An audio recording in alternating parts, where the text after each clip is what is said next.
Okie dokie. Anyone get any hits on their, from their phone? You did? I did, I got a lease. A lease? The passage in up to 5K. Great. That's awesome. Somebody from long ago or recently or? Really long ago, really long ago, in my business shop. Right. Yeah. Good. Yeah. Good for you. Anyone just say, don't bother me or? No, No? I wasn't that brave. I told everybody who would be nice to me. Oh, okay. That was smart. How about you? I talked to one person that possibly thinks of buying her next month, so. Right. To solve me from my whole. Awesome. So I use her to keep on our phones, but you don't have to go somewhere else to use it.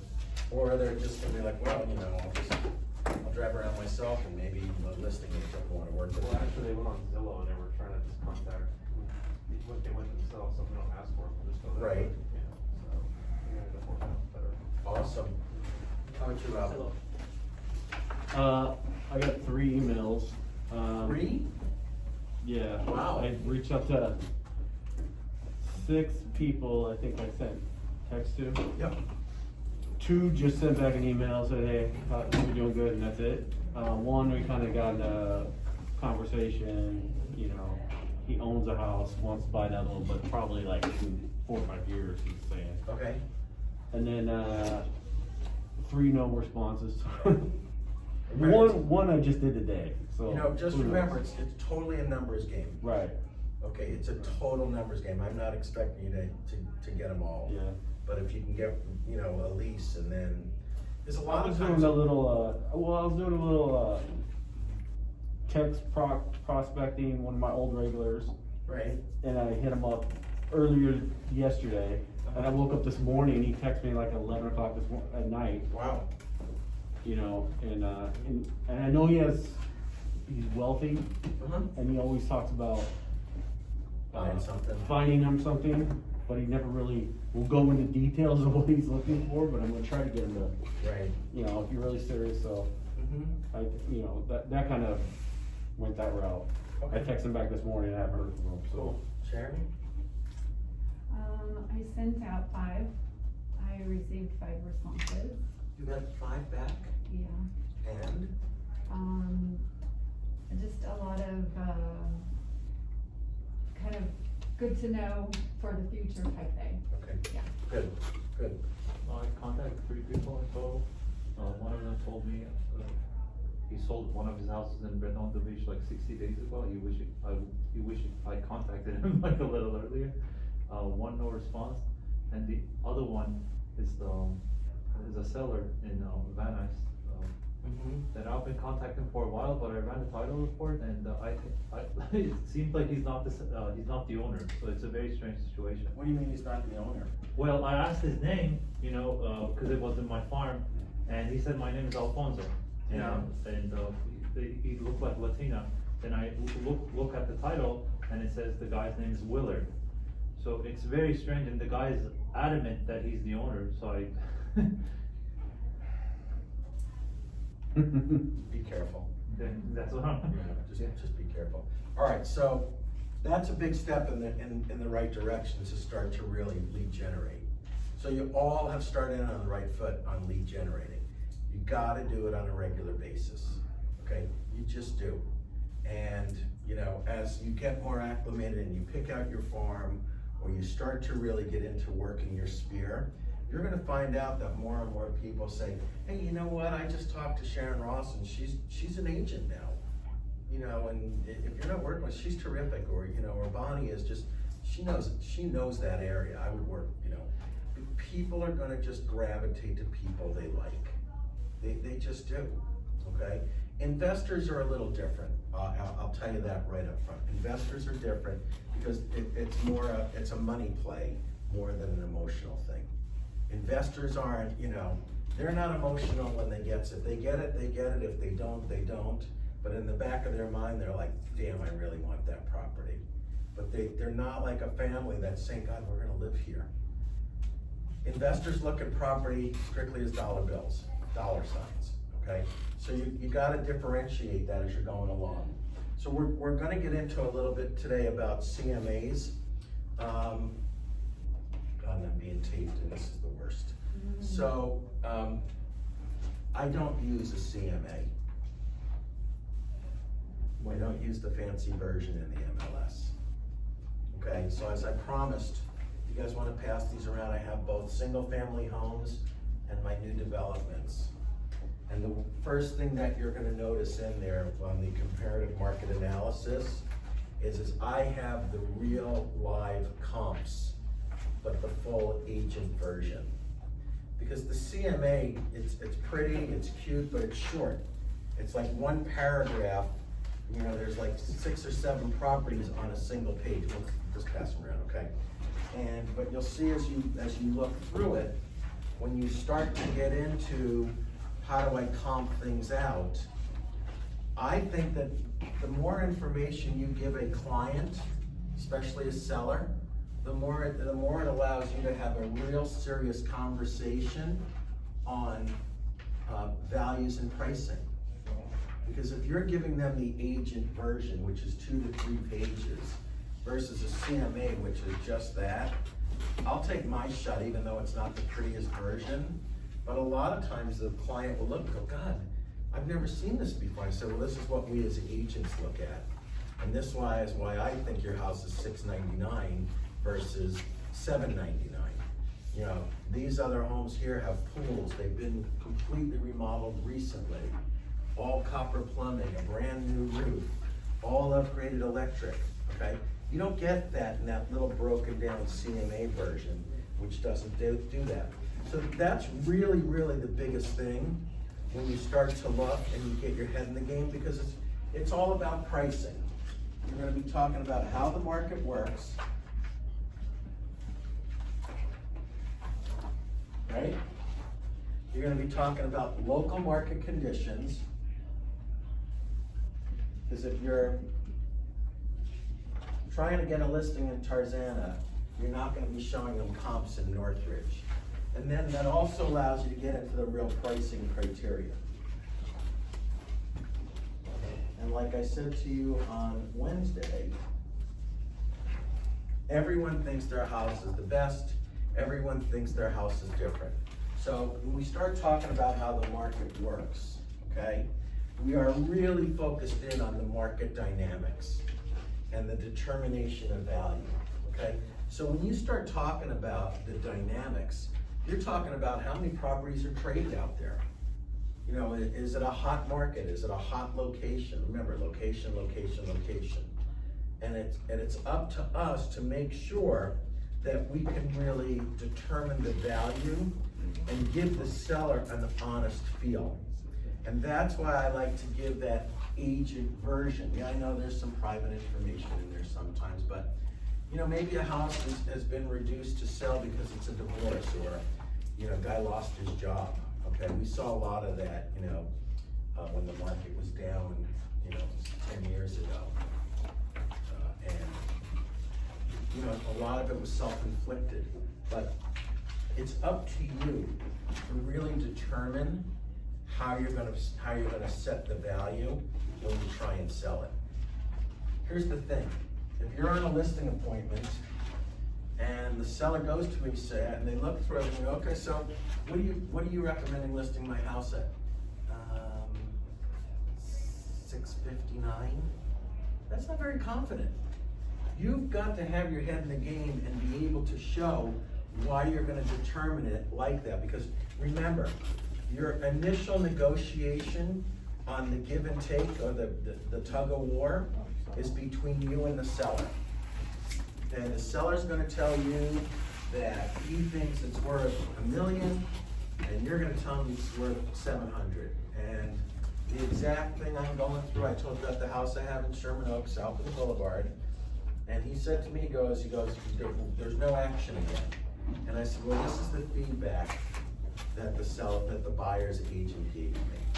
And it wasn't very good, and then at the end of it, he says, in addition to it being $250,000 overpriced, my buyer feels they're gonna have to put at least 200 into it. So that's a $400,000 swing, you know, on a home that's anywhere from 2.4 to 2.7. It's a lot of money, right? But it's my job not to blow smoke.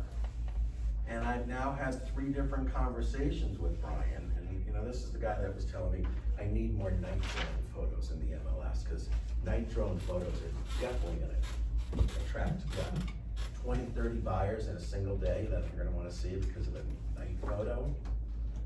Okay, and you know, guys, it always comes down to price.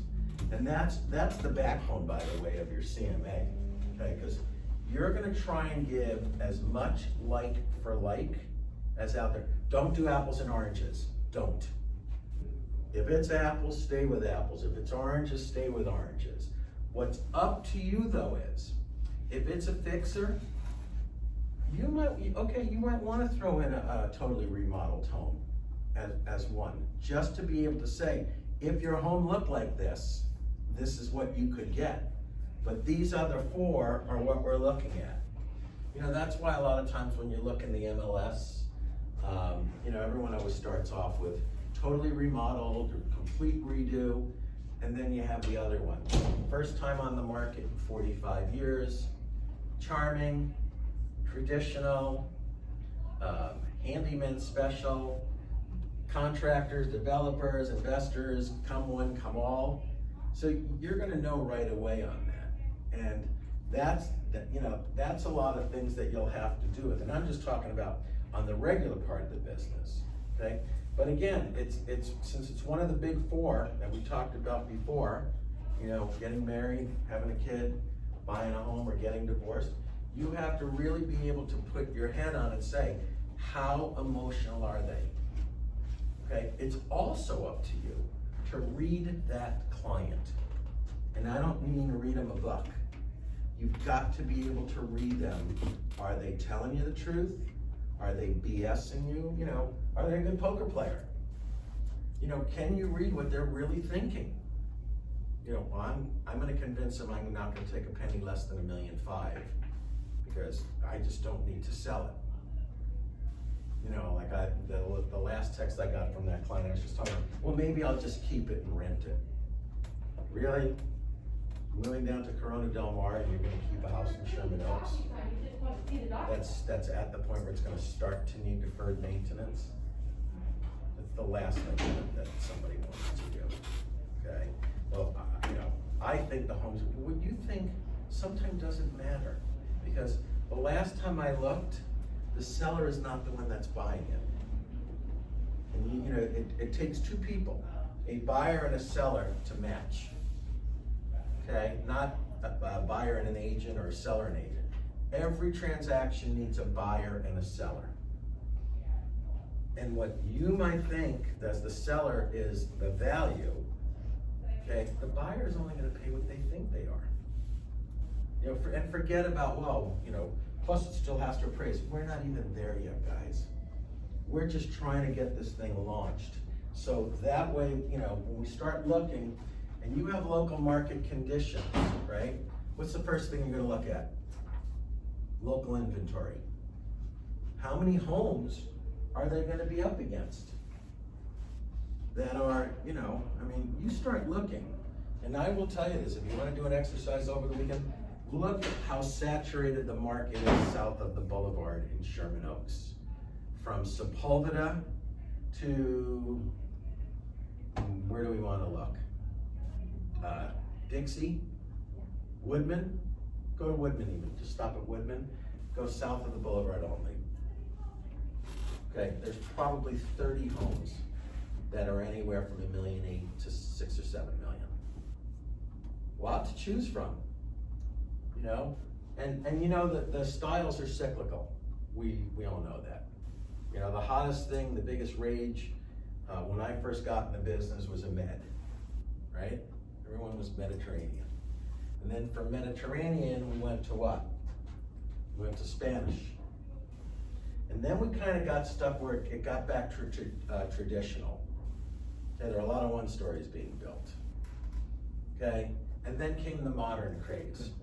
People never thought mods would be in the valley.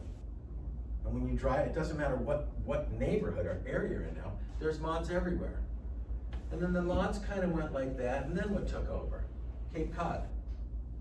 Okay, now you see Cape Cod's popping up, and you got a Cape Cod, you got a mod, there's an older Mediterranean there, there's a Spanish villa stuck in there, but you know, the craze right now is Cape Cod, which is traditional East Coast, and mods.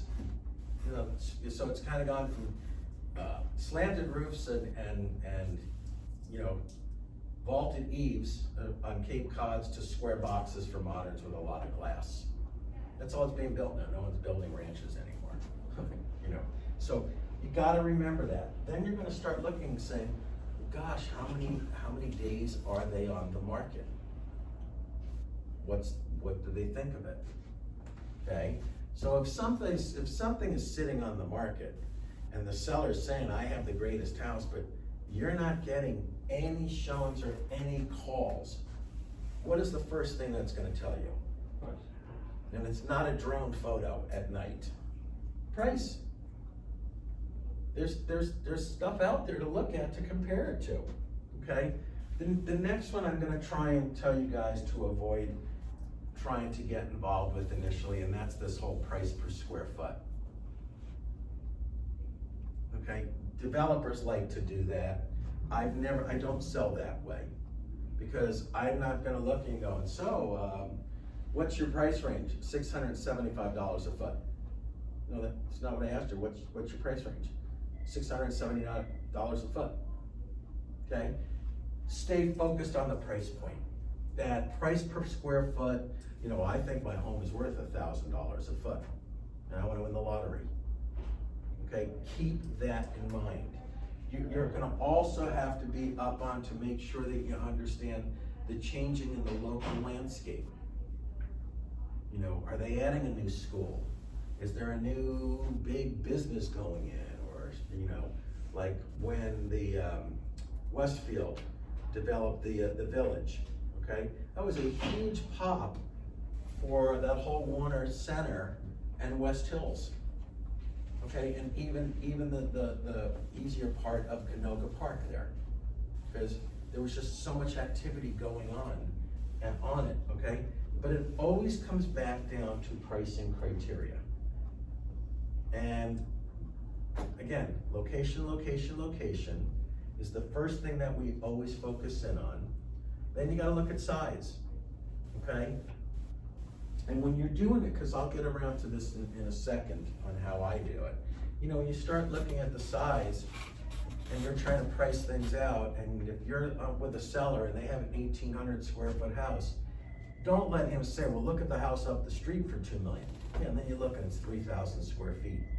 That's going back to apples and oranges. You don't want to do that, okay? You want to be able to look at the amenities. This is always one of my favorite ones, so. I'm going to ask a question, I'm going to have you think for a minute.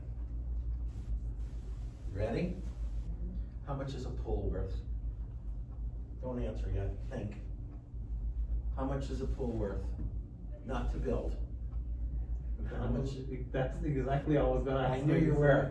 Once I looked at you, knowing that you flip, I'm not you know, because you can go from 38,000 to 2 million on a pool, okay? How much value does a pool, I knew I had to be careful with you on that. How much value does a pool add? No, I was actually, I really wanted to ask, cause like, you know, building it is something, but added value is completely different. It's totally different. Bonnie, what do you, I mean? Appraisal value is 10K. Okay? Okay. What do you think? We're at 10, 15. 10, 15, Sharon? 20. 20? If there's nothing wrong with it, the pump, no cracks, then 10K. 10K. Rob? So it also depends on like if they want a pool. Normally I would say none, but in this environment with everybody staying home, don't you think it adds a little value nowadays? No, I'm the one asking the question. Let's go 20. Let's go 20? Yeah. Okay. So when I started in the business, those of you that said 10, you were right. But it's now gone up to about 25 grand because of the question you asked. Okay, that, the whole global warming thing. Just because of the pandemic? No, well, just because more people are staying at home. And truthfully, you know, you're not letting your kid go to a public pool right now. I mean, if you're not letting your kid go swim up at the Braemar pool, okay, or, people that, you know, well, kids even are in school, so those with, you know, swim programs, they're not letting them go in those pools, which is amazing, because Crespi just built this incredible aquatic center, and I don't even know if they filled the pool yet. The one that's right behind Ralph's there, and I don't know what they did with it. So now, that doesn't take into account if you're up in the hills or out in Malibu and you're doing one of those infinity pools off the cliffs and all of that. You know, like I showed property years ago up on off of Mulholland, and it was actually it was P. Diddy's house, and it was up in the hills, and it was an infinity pool of which the entire front of the pool was glass. So it was like being at the aquarium, you know. I mean, he spent almost $2 million on the pool. Yeah. Okay, trust me, you're not getting that back on that. So when you start to look on the amenities and all that, keep that in mind. That now there are some people that are also totally panic mode that don't want a pool. You know, the people that read the news and see the TMZ stories of a kid falling in the pool and no one knowing it, or the insurance, homeowners insurance goes up on that, okay? So you gotta remember that. The last thing is, when we start talking about this pricing criteria, is the condition. Why? Why? How much you gonna put into it? You know, if you buy a home that was just flipped and really redone well, you're not gonna be putting money into it. But when you start looking at a home that's got deferred maintenance, okay, and you see just what's to the visible naked eye, you can only imagine what's under the house or in the attic or through the walls. You know, you're gonna run into a lot of those different aspects of it. And you're the one that's gotta be, here comes that word again, okay? You're the one that's gonna have to be able to pivot as you're going forward.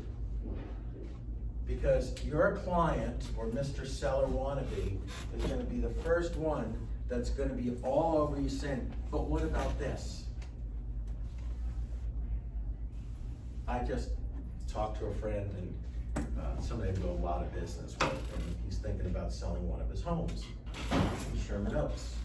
So I went over to his house a couple of weeks ago to look at it, and the first thing he took me into was the garage, to show me this incredible $6,700 storage system that he had built. And I looked and I just looked and said, Mark, that don't mean anything. He said, some people aren't pack rats. They don't, you know, that's just the opposite of what they want. So again, remember, everyone thinks they have the biggest and bestest and most special house out there. It's one of my favorite words, it's the bestest. You know, it is, they think they have the bestest home on the market. So you really have to be able to look at it and understand it. So when you get down to it, when you're talking about the condition and you're talking about the location, that seller only cares about one thing. How much are you gonna get me? It goes back to it over and over, okay? So it's really up to you. You really have to know what sells. It's that important. What is selling in the market? And I get it, you're not gonna be an expert on every area that's out there, but you're gonna have to be a student of the business. You're gonna have to learn it on the fly. I'm not saying, okay, after today's class, go out and learn Granada Hills or go out and learn Northridge. But if you're gonna work with somebody, even if it's a lease out in, what'd you say, Pasadena? You just, you wanna know, if they have small kids, where's the closest best school? Because I know Pasadena, I think, is split into 4 quadrants, right? There's north, east, south, and west. I think South Pasadena is where you don't wanna be. You wanna be South Pasadena, you You don't wanna do. be East Pasadena. Like I said, you do wanna be in South Pasadena. Mhm. So, I know there's, which is there's a tough part in Pasadena. North, It's north? Yeah. Okay, thanks. north of the 210. Okay, okay. You're not gonna be showing there, okay, unless that's what they're looking for, maybe they're looking for investment property there, so you really gotta take the time to know what you can do, because you gotta know your seller. And the best thing you can do when you go in there and you start presenting is watch him or her, watch them. Because especially if you're presenting to two people, they might not be thinking the same thing. And you're then gonna say, okay, who do I juggle? And hope you don't guess wrong on who the decision maker is. Hope you don't. Now, I'm the first to admit it, one of the first buyers I ever worked with was a young couple. They had been married like maybe 8 months, and they were out looking, and she never talked. Never talked. It was always the husband. You know, he was the one that was always calling me and saying, you know, what about this, or let's look at that. And I paid a lot of attention to him, never disrespected the wife, right? But I always asked her questions, but she was always quiet. And then they found a house they loved. And then her father showed up with his checkbook. And he bought them their house. Okay, and I learned a valuable lesson that sometimes the quiet one is the real decision maker. Okay, so it's up to you. Read your people's actions, moves, think and listen. And listen and listen and listen. They'll tell you where they want to be. They'll get you to the promised land. I promise you that. They will get you to the promised land, but you have to understand what you can control and can't control, and a seller will just talk himself silly, trying to convince you that he knows the business better than you. Remember, every seller thinks they're the smartest real estate agent out there without being licensed. And they just do. It's the nature of the beast, okay? And that's where, unfortunately, again, when you're doing your CMA, you see me use this a lot, you gotta give them the good, you gotta give them the bad, and you gotta give them the ugly. And sometimes I do it reversed. Look, we know that the house is really dark. Well, you know, get a new cameraman in there and take brighter pictures. You know, really? Or, you know, the backyard's really small. Well, can we get it on a different angle so it makes it look big? Why? So then when the person gets there going, nice deception. Remember, you're only as good as your word, your image. First impression's everything, okay? And if you walk in going, yeah, I'm not really sure, they're not gonna get that confident feeling that you can deliver on what they're doing. Because you both, meaning you and your seller to be, want to understand the window of opportunity.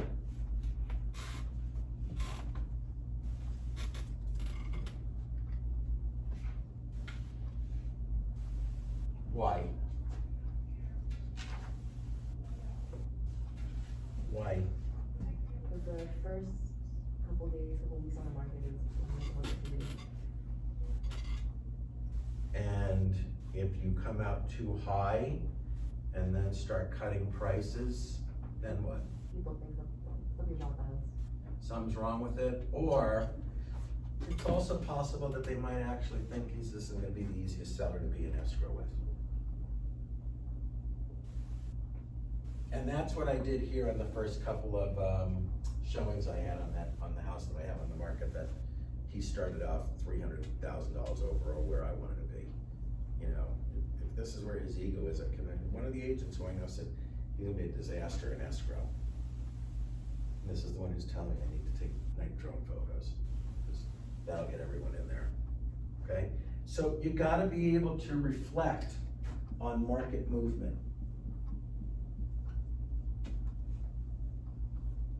And by that I mean, you gotta know what's going on, okay? You've gotta be able to tell them, hey, This is what's happening, this is where the market is, and this is how quickly it's happening.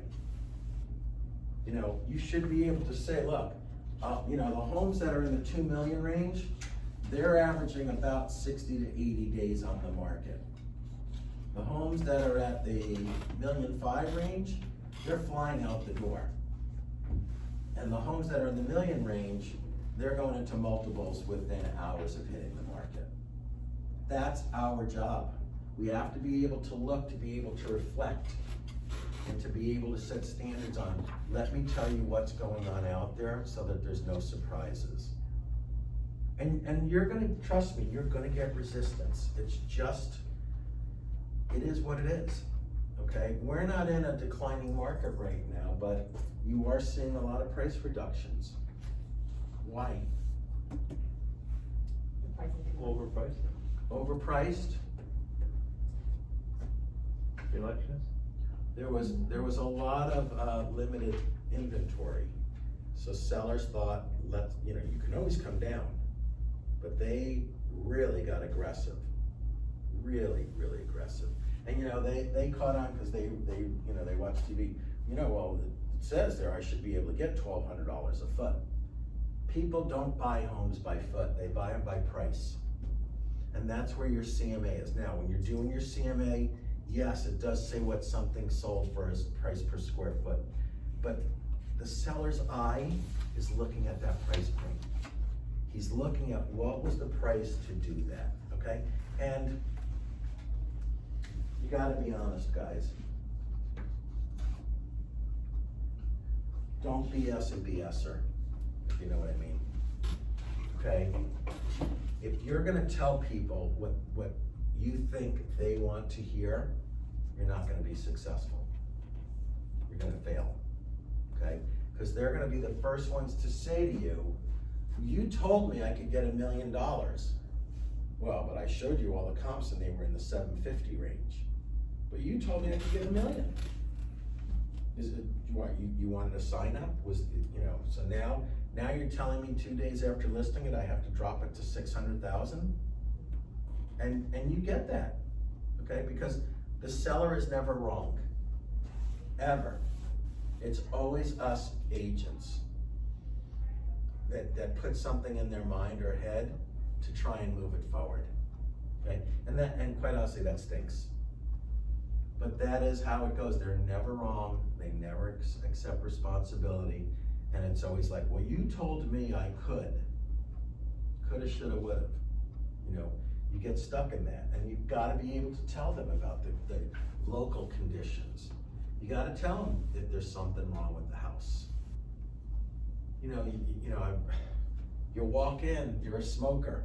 So, you know, it's medicinal. But still, it reeks. So I'll get a room spray. I once had a seller that he bought this air filter. It only made it worse because it made it like mildewy in the house. Okay, so you've got to be able, when you're doing your comps, you've got to be able to make sure that you're showing it like for like. Okay, the more honest you are with them, the easier your task is going to be. Okay, so let's take a minute or two now.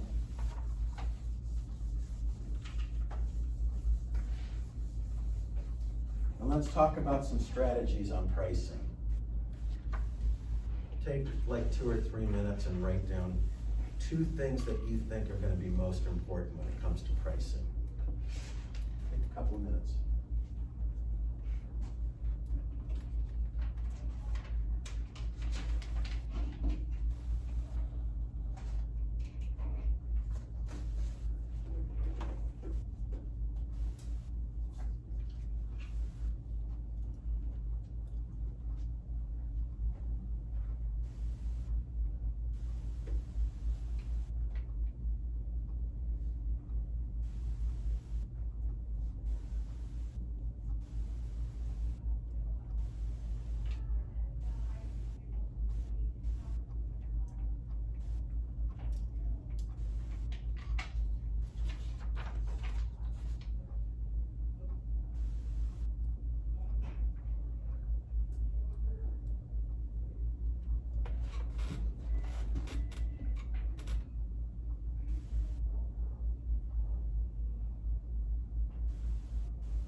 Okay, thoughts? I think the square footage and the condition. Okay, you're saying square footage and condition? Why square footage? When I'm running the comps, I'm looking at the houses that are similar in the living area and similar in the lot size. And I just wanna make sure I don't find a 1,500 square foot house that's exactly the same square footage in the living area, but ends up having 16,000 square foot in the lot size. Right. And the condition, of course, the more work the property needs, the lesser it's gonna be. Okay. Compared to the, another property that's, has sold in the area. Okay. Who's next? Location and condition.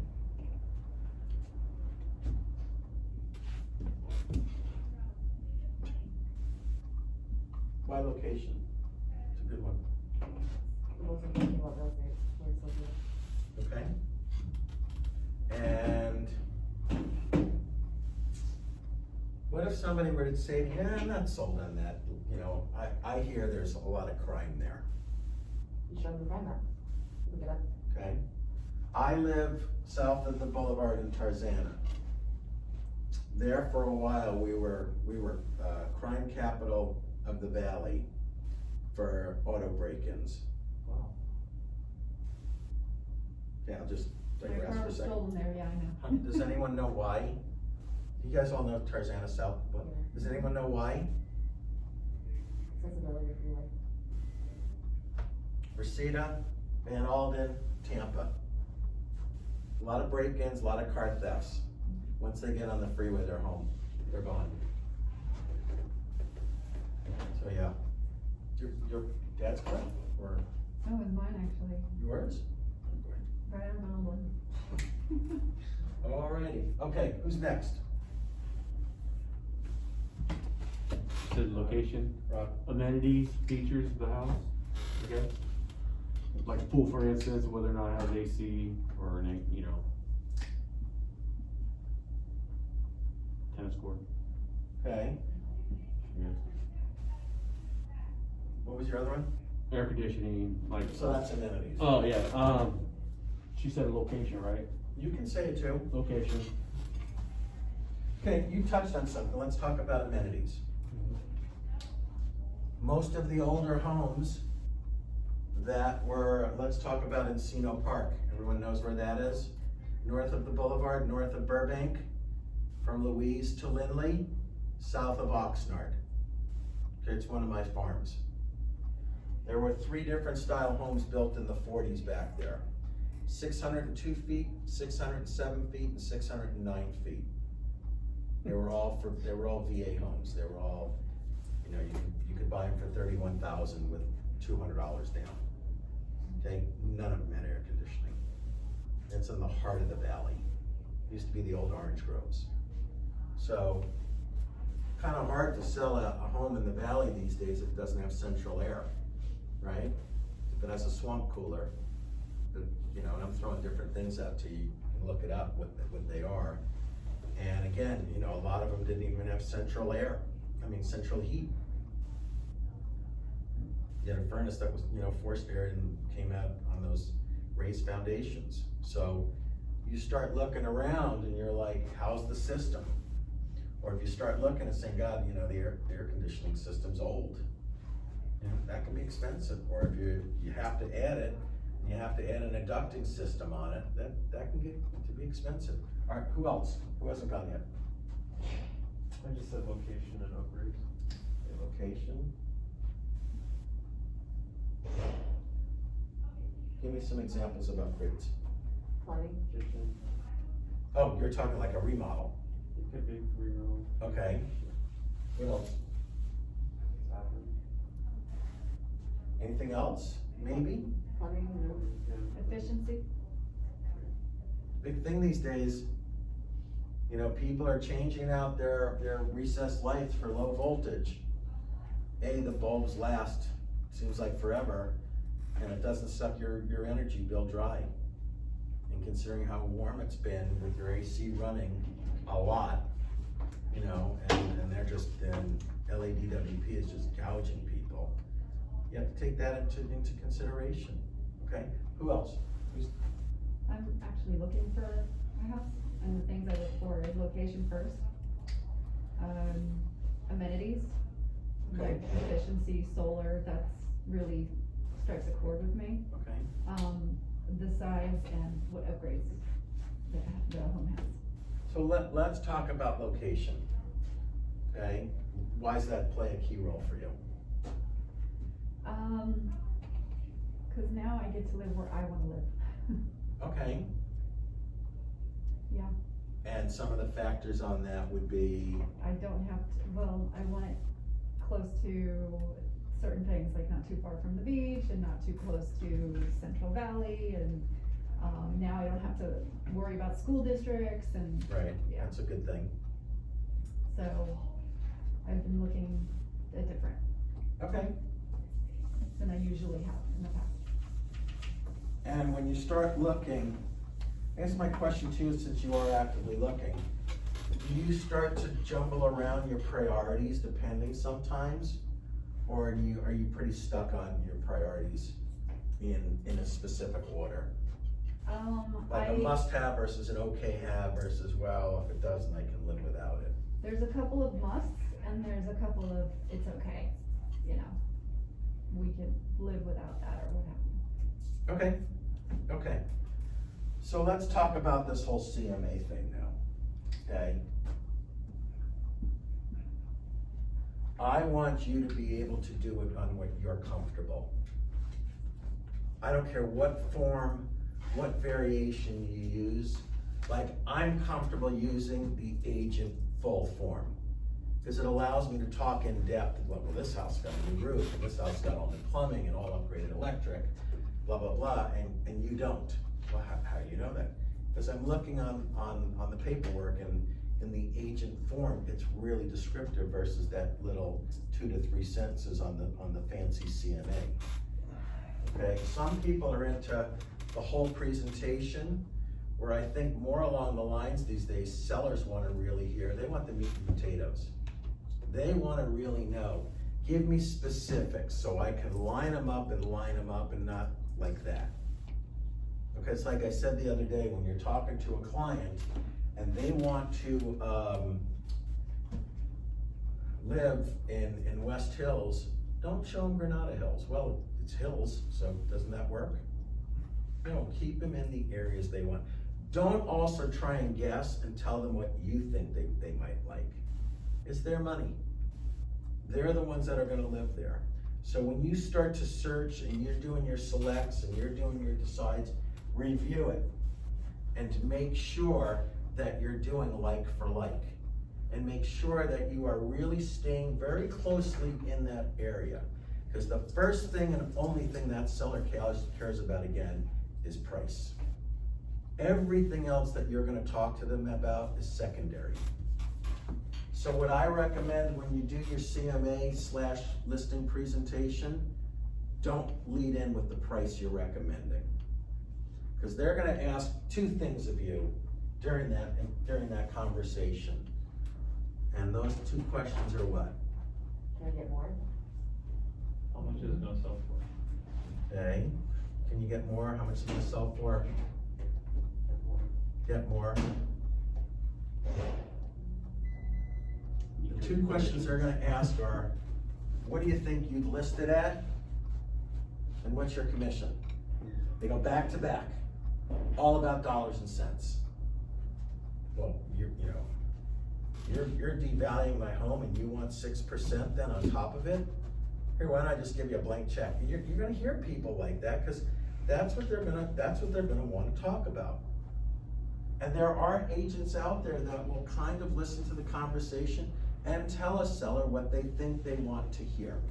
Because it's just the way that they operate, okay? Don't be one of those. If you're gonna recommend a price to somebody, be committed to it. Don't say, well, we can start here and go there. Now you guys can turn around and say, yeah, but you didn't do that with that house in Sherman Oaks you're talking about. You're right. It's an old long-term client, and my conversation was, we'll try it your way. If it doesn't work, we have to go to my way. And after this weekend, if we don't get to where I wanna be, it's gonna be time for the come to Jesus / Moses conversation, depending on who you know, where your house of worship is. But you are gonna find yourself getting to that point where, you know, they have no problem spending your money. Get the photographer back out here. I need a whole new other virtual tour, and you gotta put more drone night photos in. If I hear that one more time, right? But, you know, he's loving spending my money because nothing's happening. And everything is blaming me. Okay, but you've got to be able to say, this is the reality of where the market is. This is what's really going down. And stick to your guns. You know, I told you that this is where we were. But don't lead in with pricing, because once you do, I'll tell you this, guys, they're gonna completely shut off. They will turn their hearing aids off and completely zone you out. Okay, because then they've lost confidence, and they're like, okay, let me get through this. Let me get back to the guy that told me, you know, he can get me double what this guy just said. Because the numbers don't lie. If you really do good comps and you give it to them in the full version, I'm just saying, you know, to really take a good long look at it and understand it. Okay? Question? When you, do comps, if the, I see some, houses that are, back into a water canal, or Mhm. they're on Main Street, how do you approach them if there's nothing, comparable, like that's really recent? Like, how do you, you know, deduct price from them? What do you mean? Like, let's say you're running, comparables on a property that's on Main Street, Mhm. and, there hasn't been any property sold in that street for the past 365 days. Mhm. And the only things that has been sold are in, you know, in the alleys, they're not on the Main Street. So if you find an exact identical property, but it's not on the Main Street, what do you do to adjust being on? So how much, okay, what are you devaluing it? That's your question, right? How? So let's just say, if you have a home on Stagg Street and you have a home on Victory Boulevard, how do you go about it? You gotta be honest, there's not a lot of people, sir, that are gonna wanna live on a main drive like this, especially, you know, not only that, but you're taking away a family with small kids, cause God forbid if one of them gets out there, you know, and runs into you, you have to, well, we didn't have that problem when we bought here 50 years ago. Well, there weren't cars 50 years ago, you know, horse and buggies, you know, make some kind of a joke like that, but it's your job, again, to give the good, the bad, and the ugly, and you have to say, look, we really lose part of the market, okay, or we're limited. A lot of people, one of the first things they say, you know, we've been talking about location. Well, you know, okay, so they're at the corner of Tampa and Victory. Well, there's really a mall there, but let's just say it's a home, okay? People don't wanna live, that's a double main intersection. That's a tough one. Okay, people like to be on cul-de-sacs. People like to be on dead ends up where people don't go. That's a big turn. That's also a big plus, and you get bonus points in price because of that. So when you're on your CMA, you've got to be able to look at the positives versus the negatives. So when you're pricing it out, you can really give a smart analysis of exactly what we're doing. Okay, because it's that important. Because remember, I've always told you it's gonna be easier for people to say no than yes. Both from giving you the listing, and then once you do get the listing, the fact is that you're limiting the number of buyers. You know, you're taking that out. Or you're not gonna be able to deliver on the number of those folks like that. Next question. I am looking at a place on 6th and Highland now. Okay. It's a really nice area, but it's right at the corner of two main intersections. The house right next door, similar square footage, and it's sold for like 2.3. 2.3? 2.3. Wow, But that's because it's not at the corner, so the house I'm looking at is directly on the actual corner. okay, This is for 1.99 now. And location is like, it's just there, it's on the corner. okay. So I'm trying to figure out how to, advise my buyers how to offer from this point. We have no comps. It's significantly different from that house right next door because it's at the main corner. The condition is beautiful. You can change the front yard. You guys have like walled it off, you can turn it into additional living space. But I don't know where to start with it. I don't know how to write. What do you think as their agent is the, what's the chop in the value, do you think? Cause even though it's one house in only, Yeah. what do you think is the chop in the value? I don't know. That's a good answer. Okay. It is, it's the right answer, but I think that's a conversation you have to say.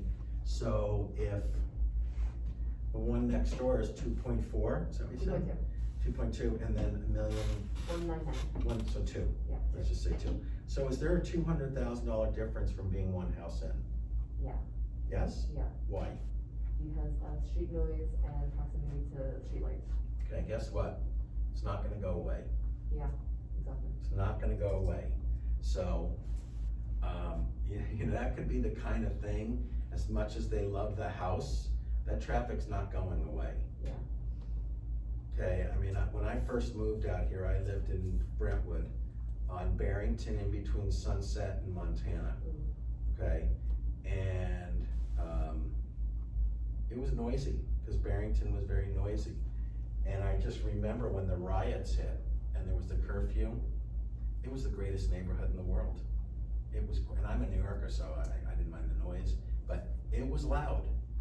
And when we first all moved into that building, we had options to buy, because there was a track map on it. But in hindsight, I'm like, and I was on a front corner unit up high, and I was like, this is crazy, you know? And they were like, well, this is the price, take it or leave it. And I said, well, I'm gonna move. I'm gonna end up buying up in Laurel Canyon. Okay, so I went from the heart of everything to off the path. You've got to do that. So with your buyers, sometimes we have to say to them, you know what, I can't advise you I can't recommend you buy it. Okay. And you're probably gonna score more points by saying that than any other thing. And when we get into showing homes, I will tell you how to set a client up. Like when you're gonna show them 6 or 7 homes at a time, you stick a dummy in there. So when you walk in and go, no, this is wrong for you. We get paid on commission.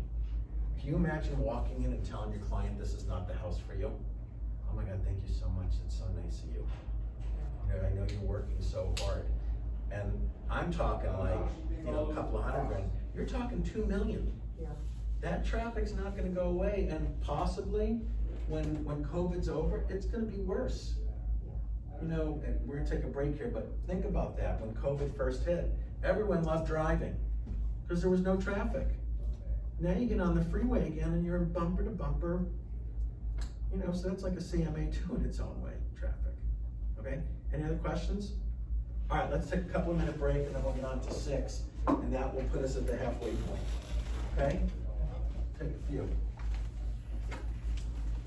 No, I'll get that.